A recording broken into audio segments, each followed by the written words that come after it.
The topic of fees in the mortgage industry is just a really hot topic, and many advisors struggle with this concept of, do I charge fees? Do I not charge fees? How much do I charge if I'm going to? These are all things that you need to be careful of. And this is why in today's episode, I'm going to talk about why charging less is never an answer for you, and why charging less can actually cause some problems to your business. Now, when I say charging less, I am talking about charging probably less than £500, just to give context, £500 to $499, or all the way down to zero. So anything from zero to $499, in my opinion, is too low.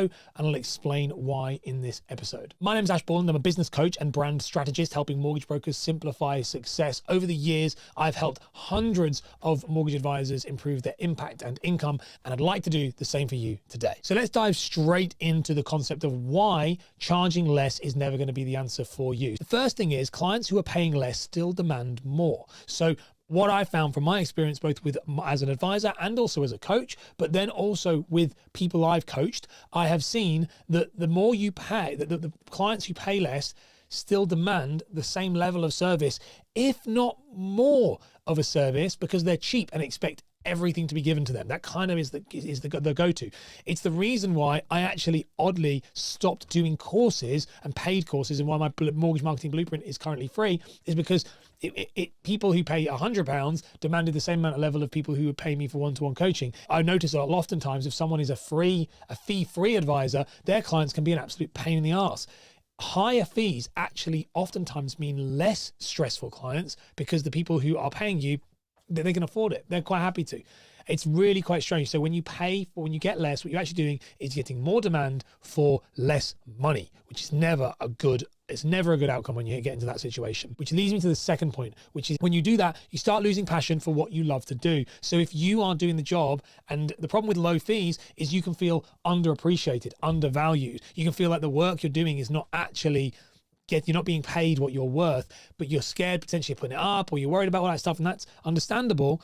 But this can lead to a resentment. It can lead to not wanting to do the job, and it can actually lead to people leaving this career, and which I think is really sad, because it's a wonderful career to be in. Mortgages are an incredibly rewarding job, but you do find that people can fall away from that. So starting to lose your passion for what you love to do is a big one. If your clients, and I used to say this when I was an advisor, and I even say it now, a lot of the stuff translate across to what I do now as a coach, is I'll say, if I saw your name flash up on my screen when you called me or you were messaging me, whatever, and I got an instant regret of, oh, here we go, that was a bad sign. And that meant that I didn't enjoy what I was doing, and that's disservice to the client. And this happens usually when you're not charging enough. And I had that happen in my coaching. I've had it happen when I was an advisor. I'm not immune to this stuff. I think sometimes some people may think when I'm talking about this, that I've just got all the answers and I never made these mistakes. Most of the things I'm telling you are mistakes I have made. That's why I know they don't work. I've made them myself, and then I've had countless advisors come to me who have had the same problems. And I'm like, cool, I know how we fix that, because I was in the same mess you are. It's fine. But you will lose passion for your job, most likely, if you're being undervalued. It's a really common trait. The next one is number 3, which is it lowers your confidence. So sadly, and this is a big thing, this is probably the most important thing about fees, about not waiving fees and stuff like that. It's not about whether the client says yes or not. It's about what you believe in yourself. When you discount yourself, when you waive fees, when you don't charge fees, you are devaluing in your mind your service and yourself, which over time erodes confidence. And you might listen to this and think, Ash, this is very woo-woo and what are you talking about? But it's absolutely true. 100% true. It's the reason why I have very strict rules around myself. And when I work with clients, I call them pricing rules. You need to be strict. When you don't waive your fee, you're not waiving your fee because you want to make more money. You're waiving it to maintain the line of, that is the minimum value I'm worth. And that, if you don't waive your fee and you have charged high fees that you know they're high but fair, then what starts to happen is that your confidence builds. And as your confidence builds, guess what? You start getting better deals. This is exactly the same thing we see in insurance, where people were excited when they got a £50 policy. Clients I work with who are excited for that. I've got a £50 policy. Wow. Now they're expecting £150 to £200 every time. That's just what they're expecting to get, because that's what they should have, because they've had track record. I've got clients, like I said, who are doing £600, £700, £800 premiums on some of their clients, and they don't bat an eyelid at it. And that's because the confidence inside of them has been built of constantly going, yes, I know I'm somebody who can do this. This is the thing with fees. When you lower your fees, when you don't charge fees, when you waive fees is probably the bigger one, you do end up in this weird situation where your confidence comes down.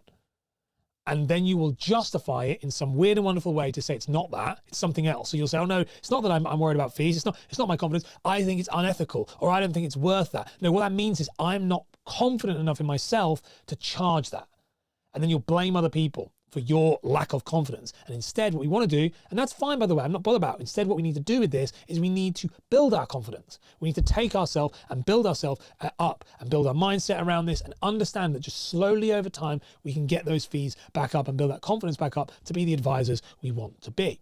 Which brings me to the fourth one, which is it makes it hard for you to raise your prices. This is something I learned from Ian Merriman, who was my BDM when I was at HLP. And when I was joining HLP, I had gone from a fee charging environment, very high fees, about £800 a month I was charging. And I went on my own. I was becoming an AR on my own with HLP. And I said, I'm not going to charge a fee.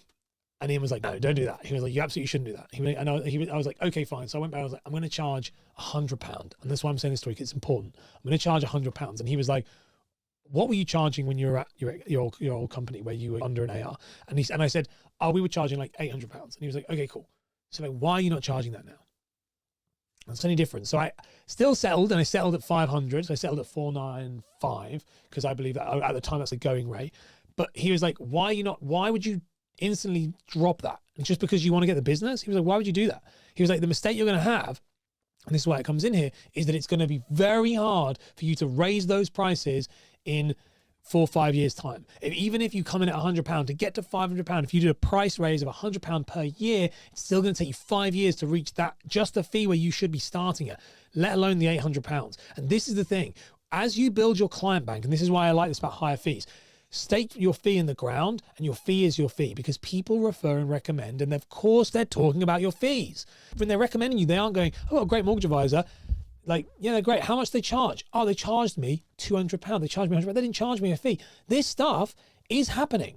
And so when you decide to change over, it's really hard. And this is one of the things I have with clients. When I work with clients who maybe didn't charge fees, we have to navigate this. Sometimes we can't bring fee charges in because it's been too long.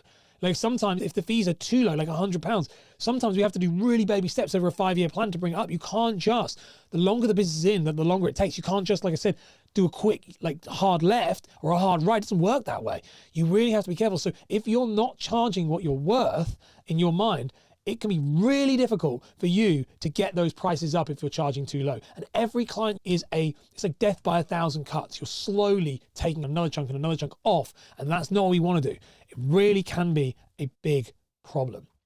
Next one we have, it can devalue what you're offering. Straight away, it devalues what you're offering. If something is free or lower, cheap, then people will see it as less valuable. Because right back to the point at the beginning of this idea, pain in the ass clients come from lower paying clients, less fees and things like that. And the reason is because they do not value it. There's a whole thing is that people pay to pay attention. I love this quote, and it's so true. The people that will pay attention to what you say. If you don't pay, or it's very nominal and I don't really care, then I'll get round to it when I get round to it. If I'm charging somebody £800, £900, I'll get my fees to them. I'll get my documents to them now. I'm not waiting at all. And that is a huge concern that I see people not really navigate well, is that they go, no. And again, a lot of this comes down to ego. We have to look ourselves in the mirror, and I'm a big fan of doing this. I do this all the time. Look ourselves in the mirror and go, where am I wrong? Where am I going wrong right now? What are my shortfalls? Where are my weaknesses? It's all good that we can feel like it's ourselves, and it's all good that we can like pride ourselves and build ourselves up. But where are you going wrong? Because that's how you'll improve. And most of the time, most advisors I speak to do not value their own service, and they devalue it out of fear of missing out on income. And that is on short-term income. That's the big thing. And we've all been there, which leads me to the final point in this episode, which is very clear on this, which is if you do all of these things, you'll end up always chasing the next deal. You'll always chase the next deal because you're always needing that income hit. And it's not because of dopamine. It's not because of growing the business. It's because you need it. If you are charging less, you will not have enough money to be able to take a step back and truly Not always, some people do, but most people do not have enough money to be able to take a step back and truly grow that business in a more lifestyle way. Or if you want to bring staff in, or if you want to bring an admin in, how are you going to fund them?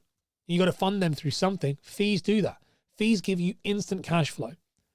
So you want to be looking at this as if you're not charging enough, you're going to constantly on the treadmill of running that up. And most of the time, people who don't charge enough in their fees or don't charge any fees will then potentially get low premiums on insurance. Why is that the case? Because you're attracting people who don't value things in that way. So if you're attracting people who aren't really that interested in paying you a fee, and then you're going to ask them to spend £200 a month on their insurance, there's a much lower chance of them saying yes than the people who are paying £600-700, but minimum 500. Those people will say yes, considerably higher than the people who aren't paying, because there's a mindset shift in that. And so if you are just literally living on procs and £10-15 a month, £20 a month life insurance policies and premiums, that's a crappy existence, in my opinion, to be completely honest with you. I do think it is. It is a crappy existence. And I don't think that you as an advisor, you deserve better than that, in my opinion. Now, if you want to learn more about how to increase your insurance sales, check out this video here where I dive into that. These are some tactics that you can use to get your insurance premiums up and close more protection. So income protection, life insurance, and critical illness deals with your prospects. Check it out.